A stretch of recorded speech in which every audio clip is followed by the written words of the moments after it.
Good morning dear students. बच्चों, आज हम पाठ अशुद्धि शोधन पढ़ेंगे। अशुद्धि यानी गलती। अशुद्धियाँ अक्सर हम बोलते समय करते हैं। बच्चों, हिंदी भाषा में जिस प्रकार बोला जाता है उसी प्रकार लिखा भी जाता है। जैसा हम बोलेंगे वैसा ही लिखेंगे। तो अक्सर बोलते समय हमसे अशुद्धियाँ होती है और उन्हीं अशुद्धियों के कारण हम गलत लिखते हैं। तो देखिए बच्चों, आज हम हिंदी भाषा को लिखने और बोलने में किस प्रकार हमें ध्यान रखना है, किस प्रकार हम अपनी हिंदी भाषा को सुधार सकते हैं, उसके लिए मुख्य बिंदुओं पर गौर करेंगे। देखिए, अशुद्धि का मतलब है गलती, गलतियाँ। शोधन का मतलब है सुधारना, गलतियों को सुधारना। व्याकरण के नियमों की सही जानकारी न होने के कारण शब्दों और वाक्यों में अशुद्धियाँ आ जाती है। बच्चों देखिए, कई बार क्या होता है, क्षेत्रीय प्रभाव के कारण भी अशुद्धियाँ होती है। क्षेत्र के अनुसार भाषा में परिवर्तन देखने को मिलता है। बोलने में सभी के परिवर्तन होता है। तो क्षेत्रीय प्रभाव के कारण भी भाषा में अशुद्धियाँ आ जाती हैं, क्योंकि हम जैसा बोलेंगे वैसा ही लिखेंगे। हिंदी भाषा में हमें मुख्य रूप से यही ध्यान रखना है कि जैसा हम बोलते हैं वैसा ही लिखते हैं। तो हमें आपको कक्षा में अक्सर समझाया जाता है कि आप लोगों को घर पर पाठ पढ़ना है। पाठ पढ़ते समय मात्राओं को स्वर के अनुसार उच्चारित करना है। जैसे देखिए बच्चों, आप स्वर बोलिए। स्वर को यदि आपने सही ढंग से बोला है तो आप इस प्रकार की गलतियों से बच सकते हैं, ऐसी गलतियां नहीं करेंगे। देखिए, सिर्फ हमें देखिए, जब आप छोटे बच्चे थे, छोटी क्लासेस में थे, तब आप छोटी ई, बड़ी ई, छोटा ऊ, बड़ा ऊ इस प्रकार पढ़ते थे। लेकिन अब आप बड़ी कक्षाओं में आने लगे हैं, बड़ी कक्षा में पढ़ रहे हैं, तो आपको अपने उच्चारण पर किस प्रकार ध्यान देना है। पहले आप स्वर को ध्यान से सुनिए। जो स्वर मैं बोलूँगी उन्हें आप देखेंगे कि मैम ने किस प्रकार उनका उच्चारण किया है, और उन्हीं स्वरों से मात्राएं बनती हैं, तो मात्राओं का उच्चारण भी हमें उसी प्रकार करना है। देखिए, जैसे अ को हम बिल्कुल नॉर्मल बोल रहे हैं क्योंकि ये हर स्वर है। आ इसमें एक मात्रा और जुड़ गई है, इसे हम दीर्घ स्वर कहते हैं, और इसे हम जब बोलते हैं तो थोड़ा सा हम जोर लगाकर बोलते हैं। दीर्घ यानी स्वर को थोड़ा सा खींचकर बोलना, और हर स्वर यानी स्वर को हम बिल्कुल साधारण रूप से बोलते हैं। आ, ई। अब देखिए, ई यानी कि छोटी ई की मात्रा जो हम इस प्रकार लगाते हैं, आप ब्लैक बोर्ड पर देखेंगे।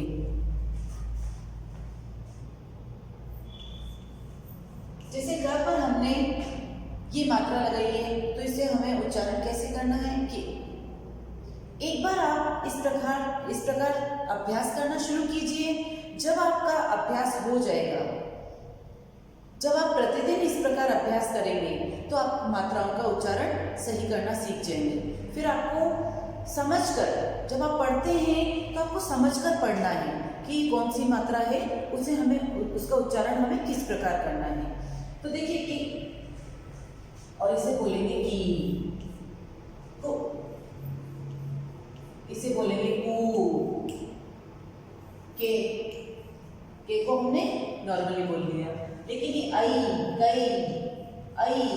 की मात्रा सुनिए, आई एक मात्रा ऊपर आ रही है, तो इसे हम कई, इसको बोलेंगे कि कई। ठीक है, को का स्वर है, और काऊ, है ना। तो बस यही स्वर आपको ध्यान में रखने हैं।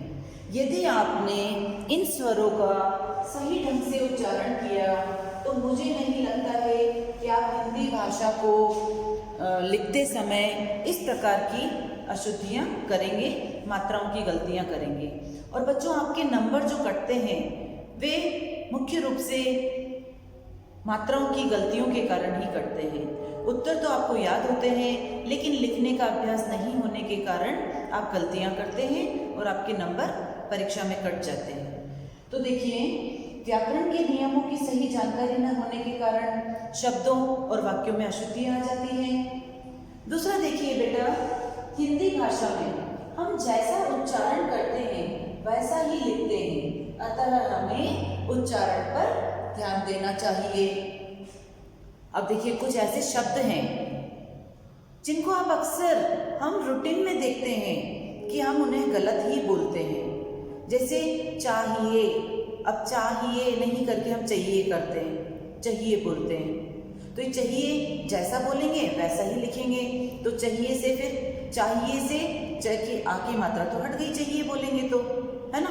बाजार जा रहे हैं तो बाजार नहीं, बाजार, बा, है ना। तो बस यहाँ आपको उच्चारण पर ही ध्यान देना है। क्योंकि हम बोलते हैं क्योंकि, तो क्यों ऐसे तो ऊ का स्वर आ रहा है, हमें बोलना है क्योंकि, क्यों, क्योंकि यो के ऊपर बिंदी भी आ रही है, इसलिए क्योंकि, और कि छोटा आ रहा है ना। तो आपको इन्हीं बातों का, ऐसे शब्द जो हम रूटीन में डेली काम में लेते लेकिन फिर भी हम उन्हें गलत लिखते हैं। कई बार क्या होता है बच्चों, अशुद्धियाँ क्षेत्रीय प्रभाव के कारण भी होती है। जो जिस क्षेत्र में हम रहते हैं, जैसे हम राजस्थान में रह रहे हैं, लेकिन राजस्थान में भी आप देखिए, चित्तौड़ में, भीलवाड़ा में, उदयपुर में हम जब जाते हैं तो क्षेत्रीय प्रभाव हमें नज़र आता है, वहाँ की बोली में फर्क नज़र आता है। तो यही क्षेत्रीय प्रभाव कहलाता है। देखिए, अशुद्ध उच्चारण के कारण लिखते समय गलती होने से शब्द तथा वाक्य का अर्थ ही बदल जाता है। अब बताइए, जब आप अशुद्ध उच्चारण कर रहे हैं तो लिख भी गलत रहे, स्वाभाविक है। और जब आपने गलत लिखा तो उसका अर्थ बदल जाएगा। किस प्रकार, इधर देखिए। देखिए बच्चों, जैसे आपको बोला गया पिताजी बाजार गए, ठीक है। अब आपने क्या लिखा, पिताजी,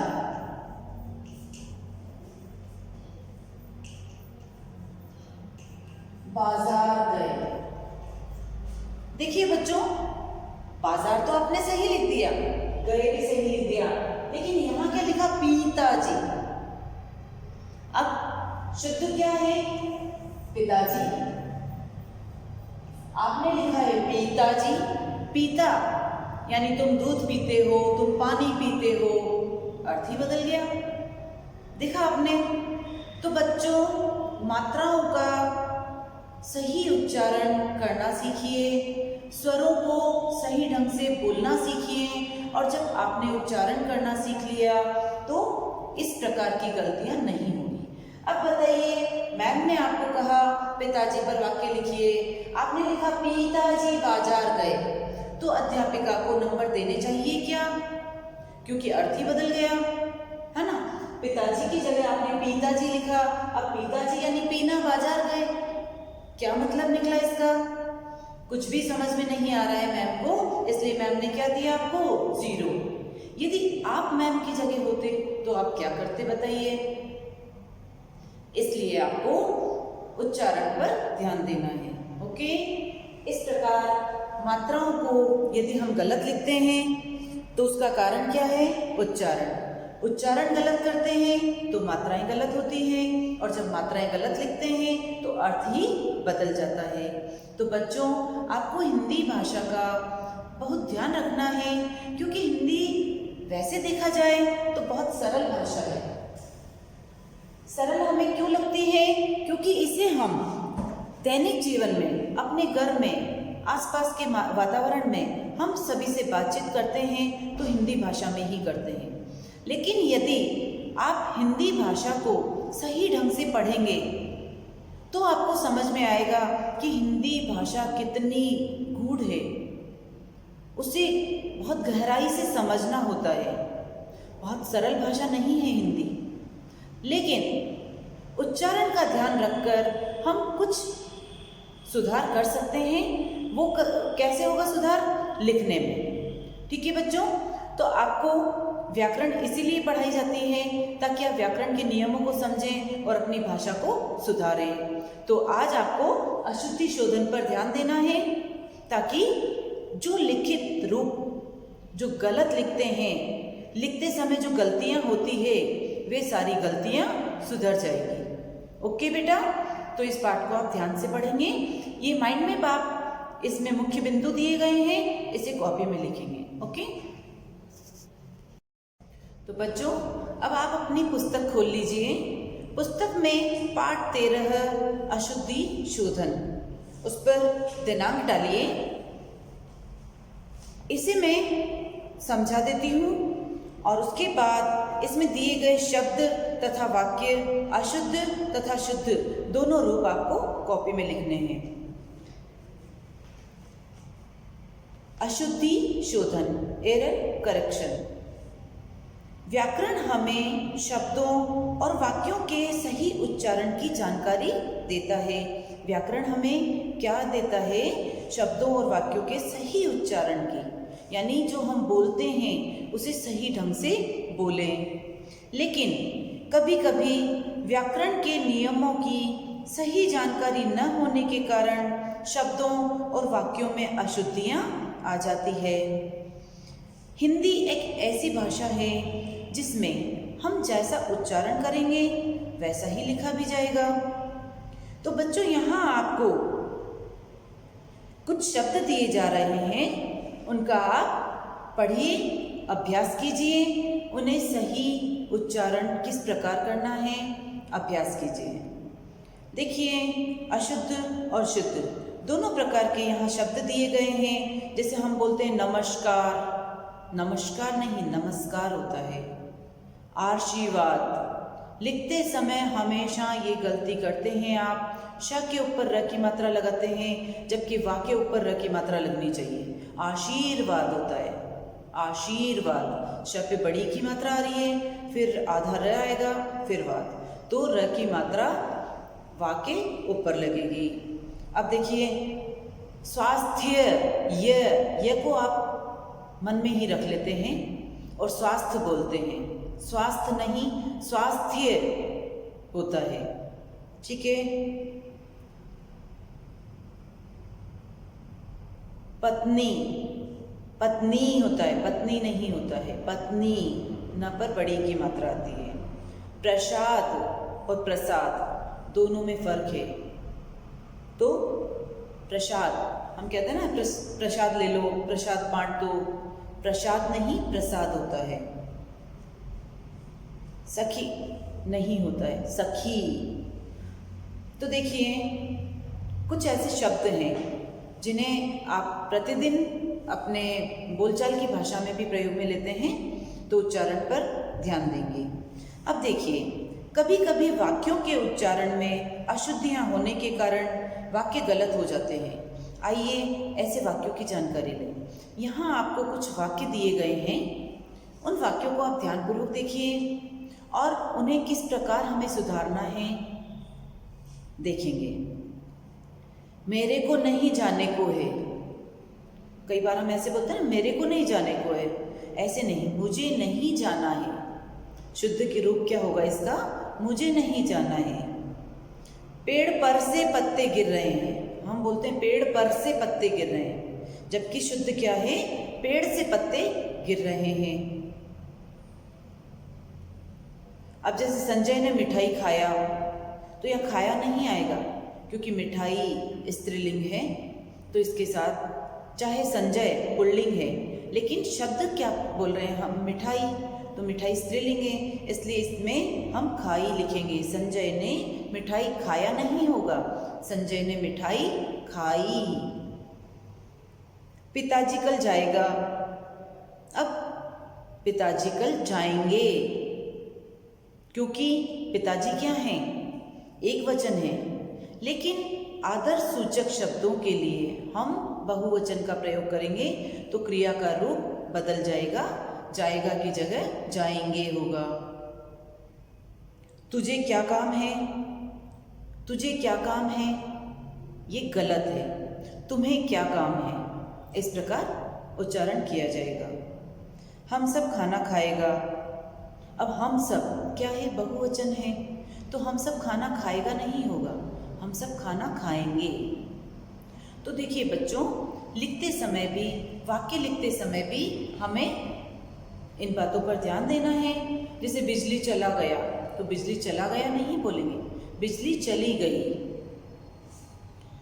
तो देखिए वाक्य किसके कारण गलत हो जाते हैं, व्याकरण के नियमों की सही जानकारी नहीं होने के कारण वाक्य गलत हो जाते हैं। तो हमें व्याकरण के नियमों की सही जानकारी लेनी है और अपने उच्चारण पर पूरा ध्यान देना है। ओके बेटा, अब ये अशुद्ध वाक्य और शुद्ध वाक्य कॉपी में लिखेंगे। इसी प्रकार अशुद्ध शब्द और शुद्ध शब्द भी आपको कॉपी में लिखने हैं। ओके।